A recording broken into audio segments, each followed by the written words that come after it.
All right, good morning, everyone, and welcome to the ISHE webinar this morning. I'm Don Page, the president of ISHE for 2021.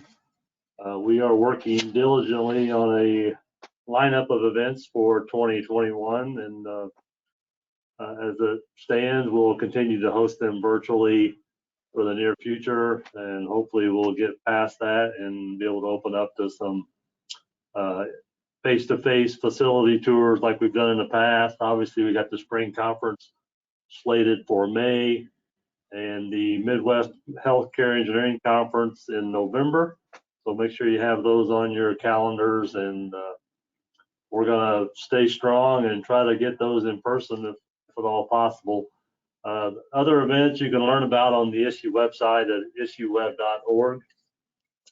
And then I want to give a little shout out, thank you to Melissa for assisting on setting this virtual event up today. We've got a couple gentlemen with us speaking about strategic facility studies and why organizations shouldn't be investing capital without first performing a facility study. The speaker today is Bill Ledger, Director of the Healthcare Design, and we also have Craig Scully, a mechanical engineer and partner. Bill is a board certified healthcare architect with over 35 years of experience and director of healthcare design for Design Collaboratives. So welcome, Bill. Thank you. Craig is a professional engineer and mechanical engineer and partner for Design Collaborative. So we don't want to listen to me talk, but we'll turn this over to you, Bill, and appreciate you guys putting this together. Thank you, Don. And this is Craig, and I appreciate the introductions. Like Don said, been at Design Collaborative. I'm a mechanical engineer partner, and I've been at Design Collaborative for over 26 years, and actually have been doing healthcare for probably over half that here at Design Collaborative. And Bill, who will be presenting with me, we hope to make this a little bit interactive as we can, the best we can. I know you can post questions online, so hopefully those will get fed to us, and then we can because we can't see the questions, but as they come through, and we will have time available at the end for questions as we go too. So we hope people find this interactive and informative as we go through. So kind of did the introductions a little bit. You can see our faces. Hopefully you can tell us the difference on the cameras as you see through there. You know, and Don did a nice job of kind of introducing us, so we won't spend too much time on that piece of it. So here's our agenda for today. We got about 7 items. We'll go through a lot. We'll get to the meat of it and talk about some case studies, but we really want to talk about what a strategic facility study really is, why you might use one, what is evaluated, and kind of go through the process of what that looks like. We'll also kind of touch on what some timing considerations should be, and you know, as Don mentioned in the title about why you should really invest in one before you start spending capital. We'll hit on that a little bit in the timing considerations and things to do. And then in the case studies, we got 3 examples. They vary a little bit on what they were used for, and some hospitals that we worked with that we think will be really good stories to kind of help put some meat on the bones and what you know, what all this really means when it's all said and done. So kind of getting into it. So what is a strategic facility study? And it's a study of your facility as it relates to your long-term strategic goals. And the idea is that you're providing your leaders with information that they can make informed decisions. And it really revolves around what goals you're trying to accomplish. You know, is it improved patient care? Do you have expanded services you need to have? Do you need to improve your patient scores? I mean, some of that kind of drives what it is that you're trying to look from the facility standpoint. And you're all involved in ISHE, so everything's kind of related to the facility side. And I know you all understand the ins and outs of trying to maintain that on a daily basis. It's really about stepping back and taking a snapshot and kind of starting to plan what that really looks like for the future to make sure that you're meeting your strategic goals for the organization. So why would you initiate one of these? Have Bill kind of touch on this. Yeah, and as there's many hospitals and buildings as there are out there, there's probably that many reasons why you would do a strategic facility study. We've listed a few here that are the most common reasons that we are doing them for hospitals. Obviously, you know, probably the biggest reason is just to have a better understanding of your current state of facilities, making sure that you have a good feel for where things stand. And oftentimes just having an awareness of deficiencies, and we recognize that most facilities teams know what deficiencies they may have in their facilities, but sometimes it's good to have a second set of eyes, if you will, walk through the facilities and not only confirm what they do know, but sometimes in those walkthroughs, we also see things that they may not have been aware of.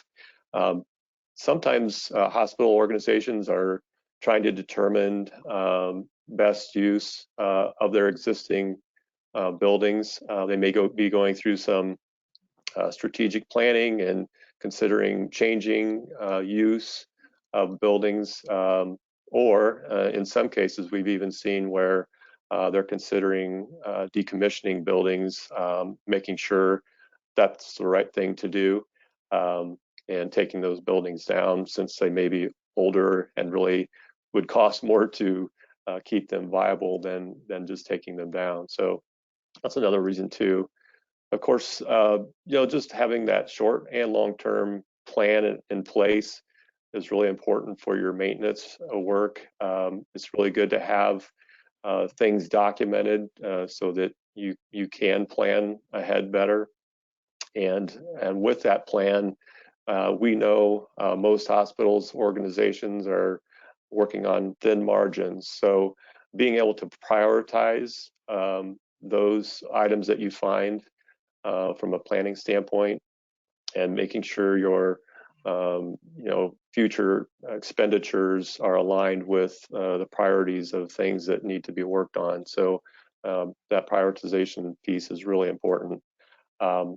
In some cases, hospitals and most hospitals are looking always for ways to be more efficient, more sustainable. And by doing a study, oftentimes we can start to help identify opportunities to upgrade things to be more efficient, or even modify what you do have in ways that could be more efficient as well. So that's another important reason we've seen studies being done. So again, it's just good to have this evidence in front of you for not only maintenance and strategic planning, but also so your administrators have tools to be able to base decisions on. And we think having a second set of eyes, as I've mentioned before, that third-party confirmation really enhances your plan. Just to add to Bill's comment on the sustainability, as an engineer, I do have to say that there's probably nothing more frustrating sometimes for me when I see people who replace a boiler system or a chiller system and they just replace it for one. They don't really think about, hey, is this a good opportunity to change the control mechanism to make it more efficient?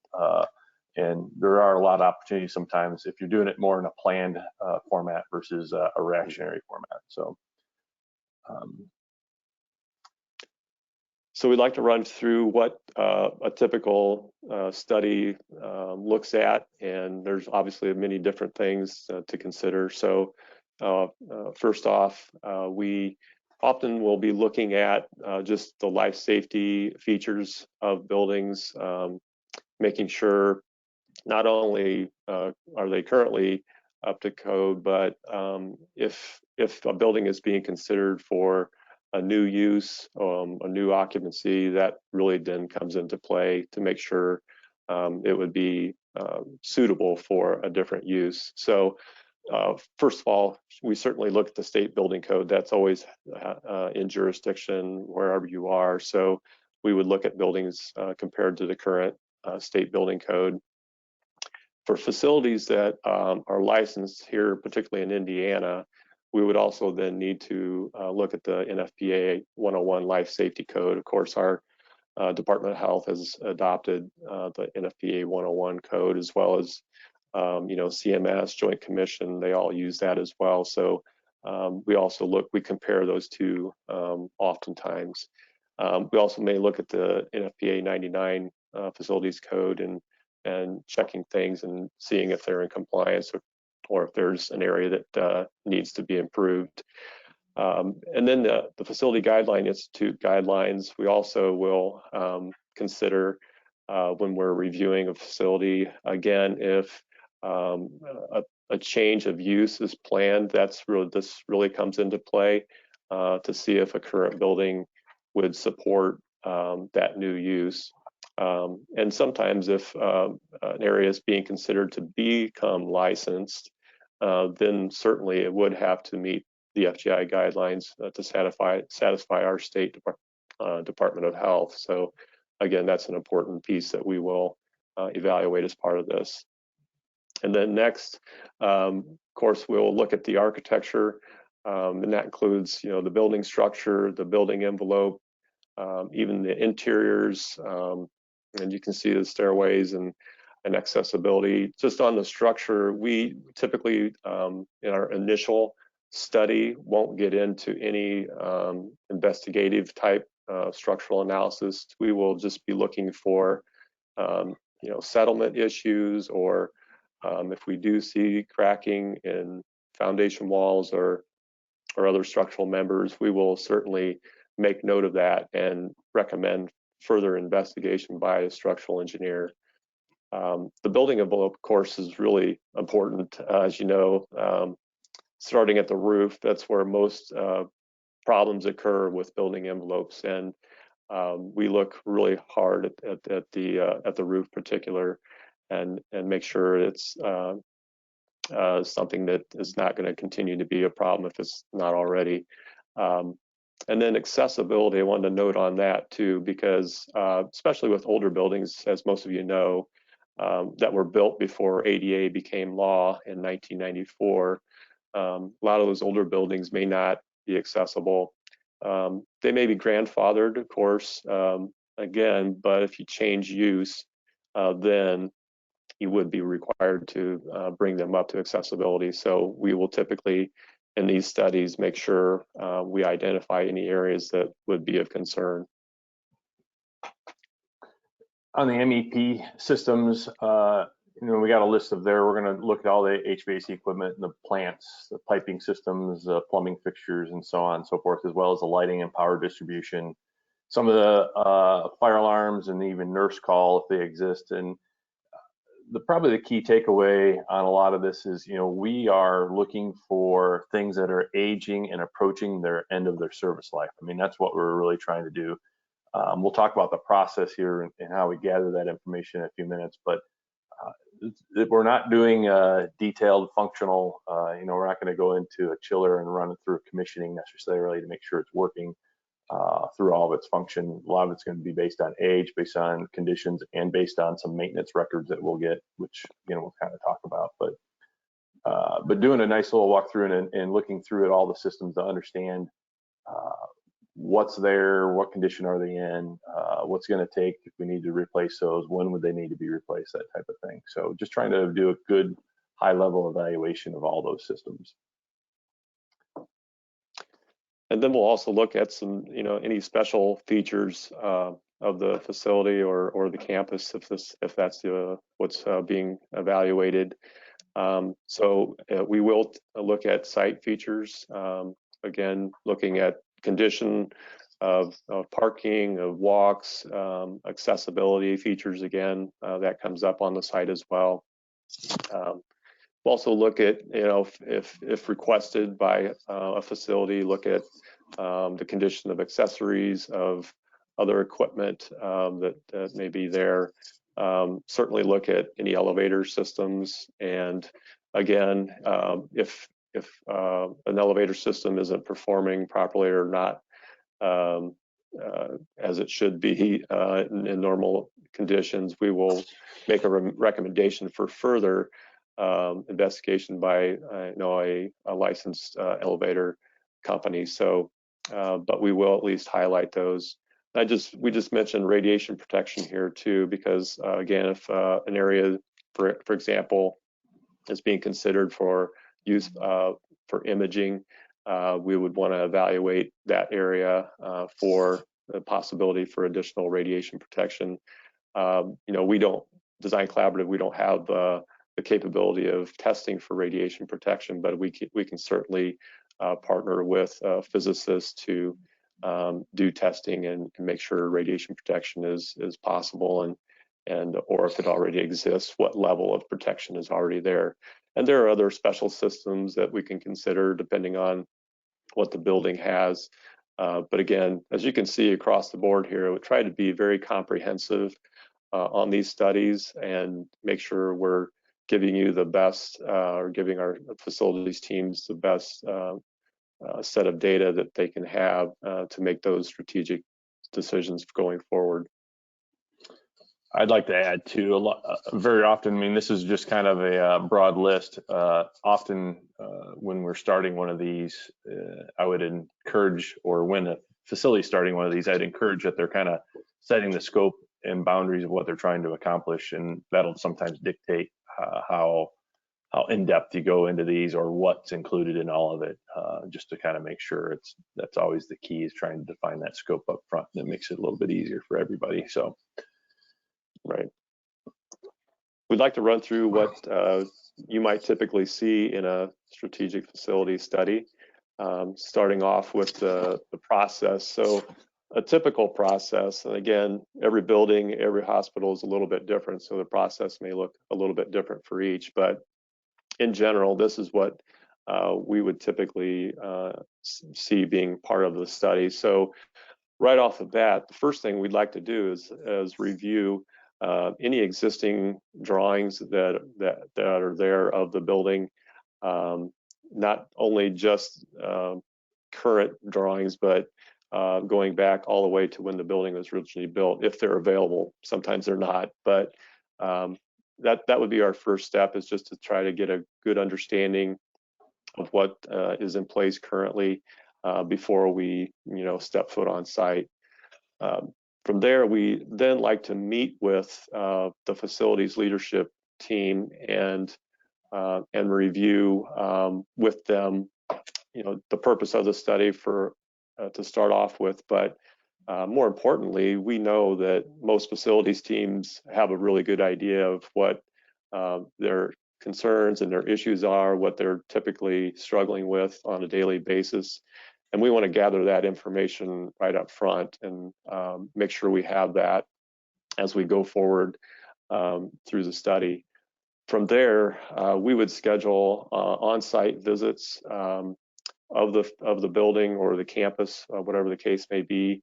And we like to do those, again, with the facility staff. It's really important that we're both walking through, putting eyes on things. And sometimes it's a really interactive process that's valuable not only for us doing the study, but for them as well, because it's kind of like one of those things where, if you work in something every day, sometimes you just things become common and customary. You don't they don't necessarily stand out. So again, that's why it's good to have both sets of eyes walking through at the same time.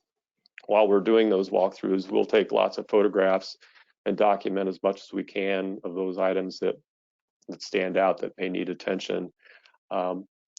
With that information, then we'll usually come back and work on the beginnings of a report. We'll again review the building codes and the life safety codes, comparing what we saw in the drawings initially and then what we actually saw when we walked through. Sometimes there aren't drawings that are right up to date, so we want to note anything that might have changed and might be a code concern. Same thing with the FGI guidelines. Probably one of the most important pieces of the process is we will then start to establish some conceptual costs for dealing with those items that we find that are problematic or deficient. And in these initial studies that we're talking about here today, these costs are what we call more of a high level, rough order of magnitude level of costs. We're not getting down into the dollars and cents of things at this stage, but we're just trying to give, you know, a reasonable estimate of what it might take to correct that issue. So that is really one of the more important pieces of the study. Of course, we'll put this report together. We'll review that with the facilities team and any other leadership that's interested, and then package it and put together for their use. I just want to note here at the end that we're typically looking at you know, the next 5 to 10 years at the most of these issues that need to be dealt with. We're not looking, you know, 20, 30 years down the road. Of course, that would probably not be beneficial. So typically our studies focus on what needs to be done in the next 5 years and 10 years at the most. Yeah, just to follow up on that, to Bill's point, I mean, a roof's a good example. If the roof was just replaced 5 years ago, it's probably not going to show up on the report as something that needs to be addressed, because it, you know, you got another 10, 15 years before it really needs to be touched. So, or longer, depending on how long your roofs are. But so that's kind of a good example of just trying to keep that window down. Otherwise, everything's really on the list. It gets long. So it's really trying to focus on that. And again, some of that is adjustable to what you're trying to accomplish. So some of the deliverables that you typically would see. So when we end up with a report, essentially, but the one, you know, the report content's pretty important. First part's really kind of, we talk about some building data. We talk about what construction type it might be, square footage, age of building, when it was originally built, that type of thing. If it had any major renovations, we're just trying to get some real high level stuff. And we'll typically give an executive summary that will talk about all the categories as it relates to the code side, the architecture side, the mechanical, electrical, plumbing. And when I say executive summary, you know, I got 5 items, but they're all probably a paragraph long, just generally talking about, you know, the mechanical system was, you know, recently upgraded, so it's in good condition. There's not a lot of, I mean, it's going to be a real short, sweet description about that. Then we'll get into more detail into the building systems and condition narratives. So we get into a lot of detail that might specifically call out details, issues with like a 1-line diagram on electrical that currently it only has, you know, 1 branch of emergency service, and it really should have emergency generator backup service, and really should have 3. And we'll get into more details of what that might look like or why that is an issue in that further off in the more detailed narratives. That's all supported by photographs, because, you know, we're taking that and then the conditions and the cost analysis spreadsheet. So we have typically you're going to see a mechanism where the issue is identified, and then there's costs associated with it. And we'll talk about the SMART tool here in a second. Often, depending on the discussion we have, there's a couple key measurements that can come out of this. One that's commonly used in healthcare is the average age of plant, which is really how much has been depreciated to date divided by what's being depreciated on an annual basis. So if you're doing a straight line depreciation, that pretty much gives you the number of years you've been depreciating an asset. The higher that number is, the more investment you would need to make in your plant, is kind of the intent. The other metric we see is the facility condition index. Don't see this as often in the healthcare side. See this a little bit more in the higher ed side, but it's basically the cost of deficiencies that may exist. So if we come up with, let's say we come up with $25,000 worth of deficiencies, and the building got a value of $250,000, it'd have a score of 10. That's kind of what the intent of that is. So it just gives you a value of what kind of needs to be reinvested. Similar if you're buying a used car and you had it checked out, and, you know, I'm paying $5,000, but I had a mechanic look at it and I got another $2,000 to put into it. You kind of use that as a valuation of whether you want to buy that or not. So some of the tools, and this is probably the big key. Bill touched on the budget side of things. I mean, that's one of the keys, and that comes out of this is being able to kind of manage that. So we got a list of items that need to be addressed, how much they're going to cost. We have priorities assigned to them. So typically we have that discussion with the client up front of what those priorities might be and categorize them. We have some standard ones, but sometimes they get custom on that. So an example of a priority 1 might be something that is, you know, either going to is a life safety issue, or it might, if not corrected, might lead to more deterioration of the facility. Tuck pointing might be an example. I mean, if tuck pointing's been let go for a long time, it might have a priority one, just because, boy, you need to address it. Otherwise, we're going to continue to get moisture in behind the brick, and we're going to cause more problems. So we need to get that fixed quickly. And then categorizing is more about, is this a code issue? Is it a building structure or envelope issue? Is it really a comfort issue, or is it an efficiency? So usually you have about 4 or 5 categories there. And the last part is really a SMART tool, what we call. So we organize all this into a spreadsheet essentially, and then we allow you to kind of manage it and give you that, so you have access to sort all my category ones or my priority ones in categories of code issues, and you can help identify, hey, I need to take care of all these items, and we can identify what that cost is, and you can also track that from year to year. So as I've actually completed the work, I can cross it off, and you can kind of see where you're kind of managing your costs through the process. So when is the best time to initiate one of these studies? And it really varies, but here's probably some of the key ones that I could think of. If you're doing any type of capital planning, and often we have clients to start calling us, usually towards the end of the year. It depends on your financial cycle, but a lot of times I'll get calls towards the fall and say, hey, we want to look at replacing our boiler next year. What would that take? This is really a tool that helps you put a 5-year plan together. It says, hey, we need to reinvest in the facility. We need to replace a roof. We need to do tuck pointing. We have these code issues we need to address. And it helps put a nice little plan together to reinvest that capital planning. And you're kind of communicating to the leadership to say, hey, I'm not going to just come every year and ask for $300,000. I'm going to come and ask over the next 5 to 6 years for $750,000, but here's how I'm going to spend it, and here's how I'm going to, and why I need to spend it. So it helps come with more of a detailed plan.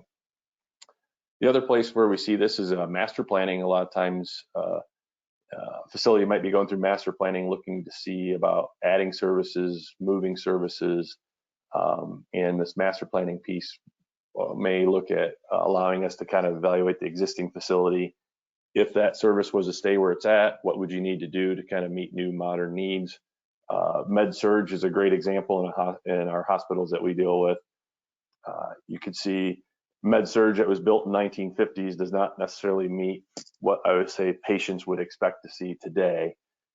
So as you look at that master planning, what are we doing with the infrastructure to be able to support the patient care that we need based on today's standards in those areas? Or surgery is another example. I've did an assessment on a facility that had some surgery suites that are still from the 1950s, really hadn't been upgraded much. They were small, HVAC was older, 100% outside air, but probably didn't distribute the air like we do today.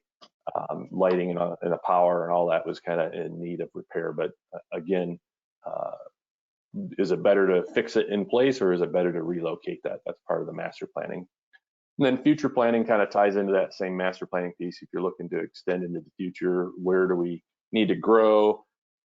Or in cases of this, supporting the infrastructure to grow. Sometimes that future planning is, what's my chiller plant look like? What's my boiler plant look like? How would I support any growth or from the facility on the electrical side of emergency power or that sort of thing, to kind of help support that infrastructure as the growth goes. When you talk about weather, any time of year is fine. We have infrared cameras, so sometimes we'll take pictures of roofs. So the colder it is, the better, or at least the extreme temperatures. In the spring, it's hard to get some of those images to work really well because the temperatures aren't really great. But everything kind of shows its face based on the time of year that you're doing it. So I think timing is never perfect, but I think depending on what you're trying to accomplish, sometimes the weather can actually aid in that assessment. So it's always good to kind of consider that as well. Craig, if I could add, we didn't list it here, but Some cases, what could trigger doing a study is if you've had accrediting agency come through, like the Joint Commission, and they've done a survey and they identify a number of deficiencies in their survey. Sometimes that might trigger doing further study, or they may require you to have a plan in place to correct those deficiencies in a certain amount of time. So again, rather than just dealing with the things that were identified in the survey, there might be a need to do a more comprehensive survey so that down the road in 2-3 years when the next survey comes through, you've been able to identify as many deficiencies as possible to reduce the findings that they have on their next survey. So that could be another reason to do a study. That's a great point, Bill. So we're going to give a few examples. We've said a lot about what it looks like and what it is, but it's always easier to understand it when we kind of put a little meat to the bones and kind of give that example of what it really looks like in the real world. So so the first one we're going to kind of talk about is Van Wert Hospital. It's in Van Wert, Ohio. You're on the east side of the state. It's just on the other side of the border. It's pretty close. Aerial picture here kind of described, this is your typical 1950s, 60s type hospital.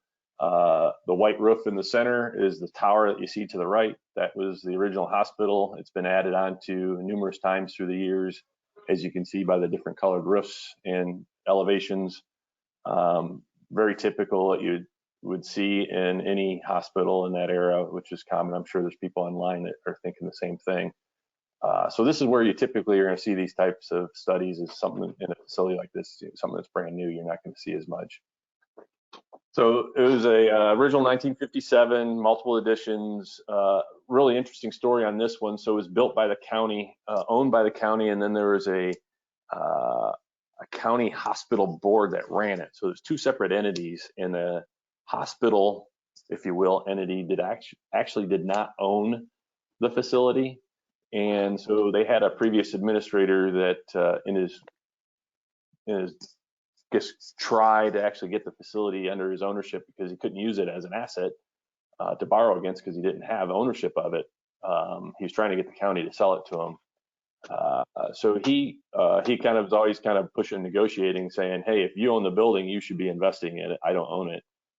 And of course, they just owned the building and leased it to him for $1 or whatever. So it was kind of a push-pull. So it had a number of issues that needed to be addressed knowingly to most everybody, but it was just part of a negotiating thing there. So we were engaged probably about 3 years ago, did a facility study, went through and did an assessment of the building and came up with a number of deferred maintenance issues that need to be addressed. A couple of the priority ones here were, you can imagine, the electrical system requirements in 1957 are much different than the electrical system requirements in a hospital I2 occupancy today. That was probably one of the most major issues they had to address out of all of it. They had a couple different generators, a transfer switch that was 65 years old. They didn't have their required branches that you would need for emergency power that you'd see in a hospital today. So there's a number of issues that need to be addressed. And of course, as always, these issues would need to be addressed and still be able to deliver a service, right? I mean, that's always kind of the issue. So we did a deferred maintenance so that the new leadership could kind of get a good picture of, okay, where are we at? This actually aided in a master planning project that we helped master plan, reuse of the facility. How would we phase this to rebuild it? Essentially, the board ended up making a decision to add on to the facility. That was their best way they felt they could deliver new care in today's world, deal with the infrastructure issues that they need to deal with. Obviously, that opens up a void when they move into that, what they do with the old building. In this particular case, we actually did the addition, moved all the patient care services, with the exception of imaging and the ED, over to that new addition. And then the old addition, we are basically, for lack of a better term, going to classify as a B occupancy. So some of those infrastructure requirements get lightened, and then they'll start using those for some of their administrative uses and then some outpatient clinics, which makes it a little bit easier. Still have some deferred maintenance. I mean, they're still going to have mechanical systems that need to be replaced eventually, but you know, they're not as critical in some areas. A short story on this, they have their original ORs had 100% outside air going to them, you know, your typical wing coil unit. And as always, in 100% outside air, as you get into the summers, it gets a little hard to control humidity, no different than anything else. And, you know, we started looking at redoing that probably about 10 years ago. You know, they just never could. We came up with a phased plan that we could do it with just taking one OR down for 2 weeks and another one down for a week. But at the end of the day, they lost too much revenue in that shutdown, and they never really pulled the trigger. That was just kind of that little angst that kept on kind of, that and the electrical system kept on kind of triggering them. You know, at someday we got to address this, someday we got to address this. And as a new leadership, and they took direction of what they were going to do from a organization standpoint, they did the addition, moved the surgery and everything out, and then again we'll kind of backfill that area with some B type clinic occupancy. So really helped the board make good decisions. You know, I'm not sure the report ever got generated to the board level, but they probably saw an executive summary and kind of knew, and the CEO and COO then could speak to really the issues and why we need to address this, because, you know, we have to invest X millions of dollars into this facility, and, you know, is that really our best use of our dollars long term, or should we invest that in a new addition, which is what they ultimately did. So very similar. This is St. Rita's Medical Center. This is in Lima, Ohio. So it's almost a 500 bed facility. You got a nice little picture to the left. The picture to the left, that tower to the left is the newest tower that was built in 2007. The tower to the right was mid to late 70s. And then you can see the overhead picture from the other direction. This facility grew from the east, which is to the right, all the way to the west. So that G, F, and E. G was the original tower, and they did F and E. You can see E's kind of right in the middle of the hospital. There's actually some hospital over here hidden by the tower. And then there's some MOBs over to the top of it too. So original towers, so the G was 1917, F was 1946, and E was 1965. Again, this is kind of one of those that kept on adding on and growing, similar to what the previous story did, but now they had infrastructure in the back and needed to figure out what to do with it, because it's still a building, and you can see where it was at. It was not something that you're going to tear down. I mean, to come in and demo those buildings out, because they're all attached and interconnected. In fact, in some cases, the boiler plant's still connected to G, so it's not like it can just go away. So they need to stay and they need to reinvest. And E still is used for patient care. Out of the 8 floors that it has, all but one still has patient care in it. F and G primarily is non-patient care. It's got a little, the pharmacy is in F, and there's a long-term care in F, and G's got a little bit of rehab, but for the most part, it's very little patient care, and the real focus became on E and what they need to spend on that. But we, again, did the study. You can kind of see we have a couple of priorities where we're using 1, 2, 3, and 4, kind of help identifying that. And then the categories of DM would be deferred maintenance.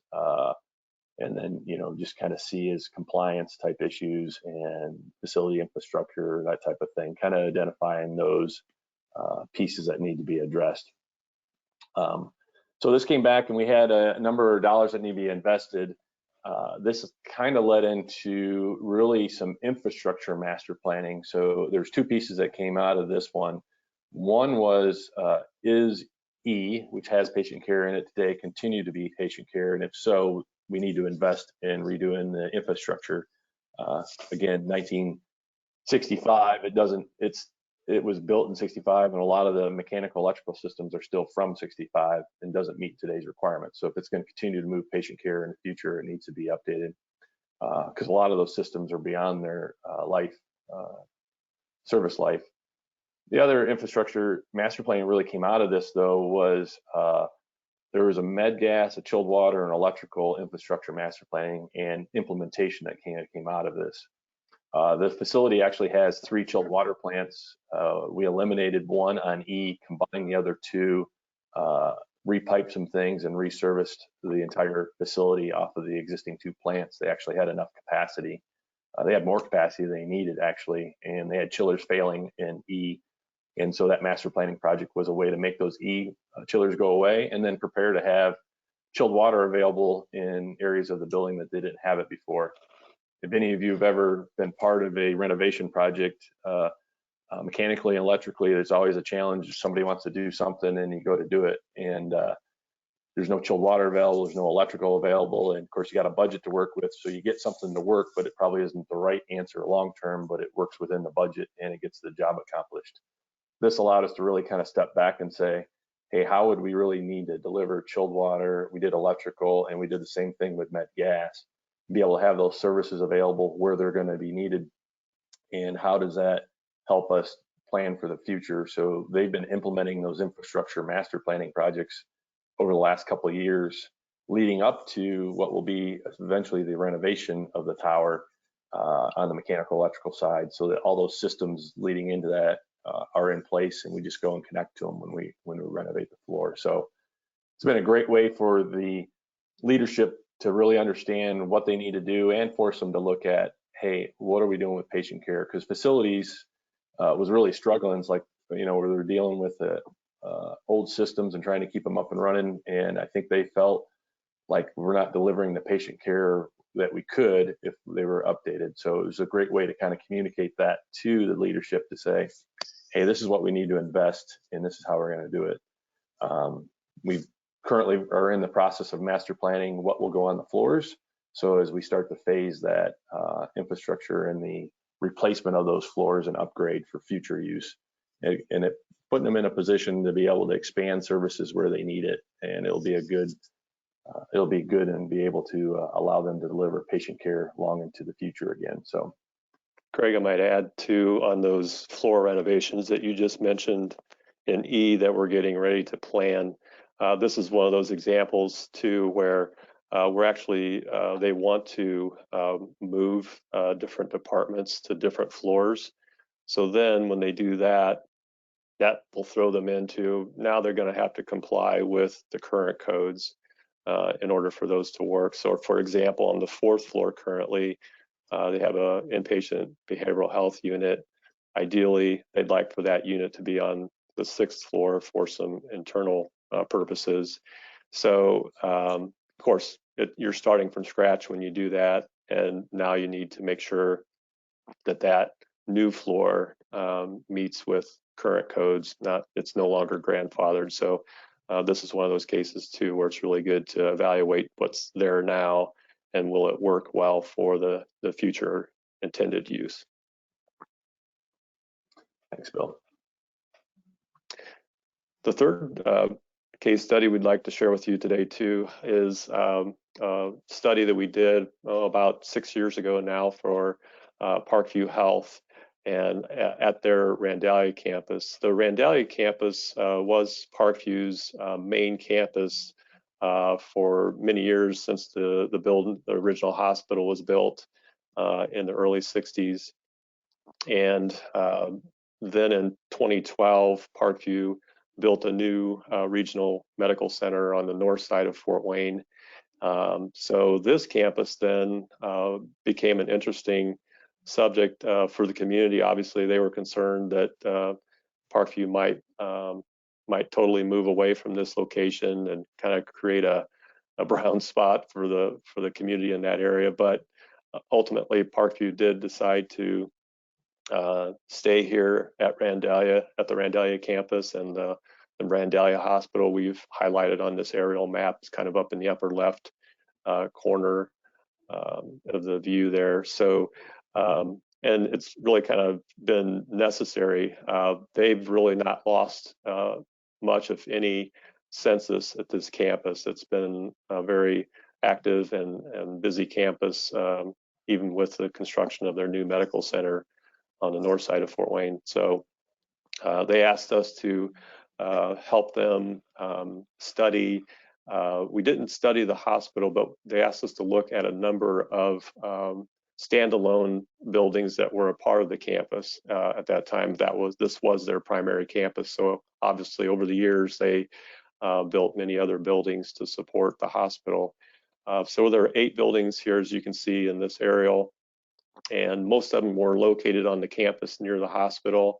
But there were 3 of them that were a little more removed from the campus that they had acquired or built since then. So, for example, the number 7 building there in the map, if you go back, Craig, that's a behavioral health hospital. So there was a real wide range and variety of different types of buildings here, from the behavioral health hospital to a fitness center. One building was just a medical oncology building that they acquired. So, and there were other different types of outpatient buildings, but all different types of ages, all different types of construction. Some were multi-story, some were single-story. Some of them had been maintained well, some of them hadn't. So obviously, they really needed to do this study to make sure they were making good strategic decisions going forward of how this campus would be used. So some of the things that we looked at, some of the key concerns that they wanted us to really focus on were, of course, they wanted to know if there was any dangerous conditions or any of those priority 1 items, life safety issues that they needed to know about, any imminent threats of failure in relation to building systems, anything that would prevent being able to use that building if something went down. So they wanted to know of any imminent threats in that regard. They wanted to make sure if they were going to reuse those buildings for other purposes, that there wouldn't be any capacity shortfalls for those new uses as well. And just understanding, the expected life of equipment and any other code violations that might come into play if they do reuse those buildings for other purposes. As most hospitals, our Parkview is always concerned about looking for ways to be more efficient and use energy and save on energy. So we were looking at that as well. And maintenance for that number of buildings, as you can imagine, requires a lot of staff and time. So they wanted to understand, what buildings were needing more maintenance than others, and how does that inform what they do with that building strategically. So this was actually, we were a part of a larger study. There were other firms involved. There was another firm looking at the hospital as well. So we needed to work together so that Parkview ended up with a common format for the study. So we adopted our format to the other firms that were doing this as well. So we had a little snippet there on the left of the screen here that shows you the horizontal lines are the items of deficiency that were found. And then we looked at a 5-year outlook in this study. And you can see we had columns for each year, what items were priority 1 that needed to happen right away in 2014, and then on down the line there by each year.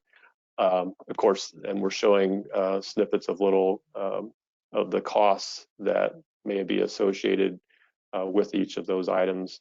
Again, rough order of magnitude costs, not getting into a lot of detail, but it gave them a quick glance at where things stood for each of those facilities. And then, Craig, if you could show the next, the priority levels. Yeah, so their study really wanted to dial in on these specific priorities to them. And so, like we've been saying, each study can be a little bit different, but in this case, Parkview wanted to have these 3 priorities. So, a 0 priority was something that needed to be done right now. So I don't know that we found any of those in this study, but there certainly were not a lot of number one priorities that, things that needed to be done in the next 1 to 2 years to make sure that facility operated properly. And of course, 2 and 3, just looking out a little bit further. And item 3 priorities were, something that needed to be reevaluated down the road. Sometimes if you take care of a priority 1 or 2 issue, that might prolong, another item having that priority 3 even further. So again, gives them the data they needed to evaluate that campus. And I think that's worked out well for them. Like I said, that campus has remained very active. They did, however, one of those 8 buildings that we looked at decide, it's just not the right footprint for what we want to do anymore. It was in a location that was really, they could have used that for parking. It was really what their biggest need was in that particular location. And so they eventually did take that building down so they could have additional parking near the hospital.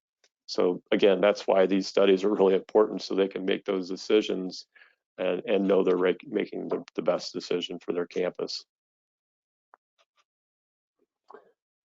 So next steps, really, and we're kind of wrapping up here. So, if this is something with everything that's gone on in the last probably 12 months, there's a lot happening. I know dollars have been probably reallocated to other areas or in other instances being conserved, which is going to put strain, I think, on the facility side of things.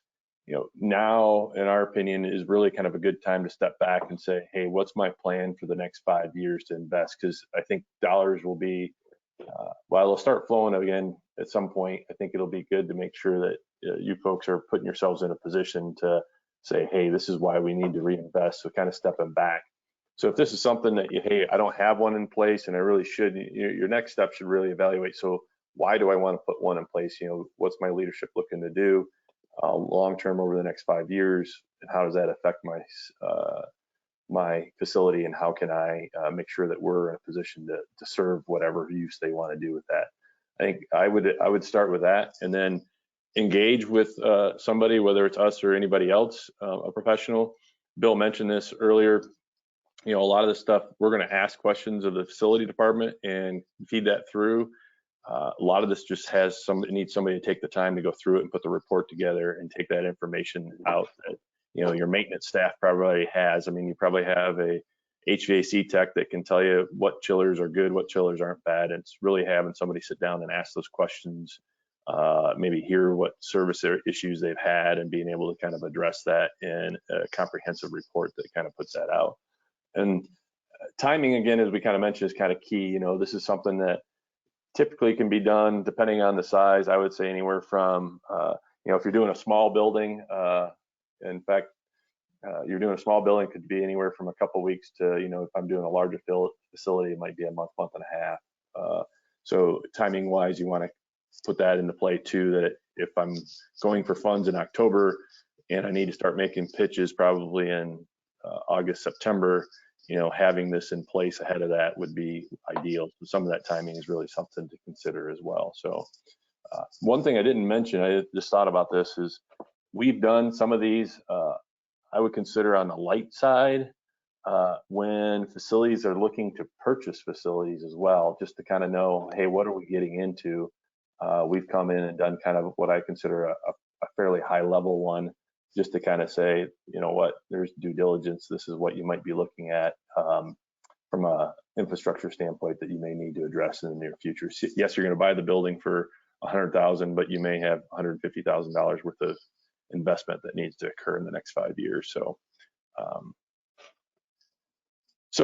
with that, looks like we have about 5 minutes left. I'd open it up and know if there's any questions that may come up or that came up through. Yeah, I'll make this a Don. Great presentation. Appreciate all the information. I like the idea that really just kind of get that with that third party person looking, take the blinders off, be able to see stuff that we walk by every day and don't really give it a second thought. So, I think that's a valuable piece of it. I think for me, I wrote down just it's a proactive approach instead of reactive approach. We fight, facility guys fight things every day in a reactive manner. And I think this just gives you an opportunity, or us an opportunity to get out in front of it a little bit. We're still going to have those fires, just like I'm experiencing this morning here, not a literal fire, Yep. but things that pull you away, and to have something out in front of you that's a proactive approach to the long-term goal is very good. So I like that piece of it.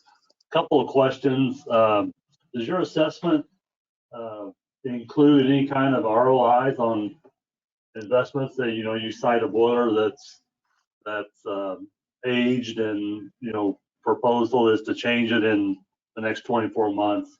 Is there ROIs included in that, or is that typically done after the fact? That would be typically done as part of the assessment, no, because the assessment's really going to identify that the boiler needs to be replaced and would recommend for replacement. When you go to actually replace that, and I'll use the chilled water piece that St. Rita's, they knew they needed to do something with chilled water. They were struggling with maintaining chillers. They seemed like they were running 2 chillers when they should only be running 1.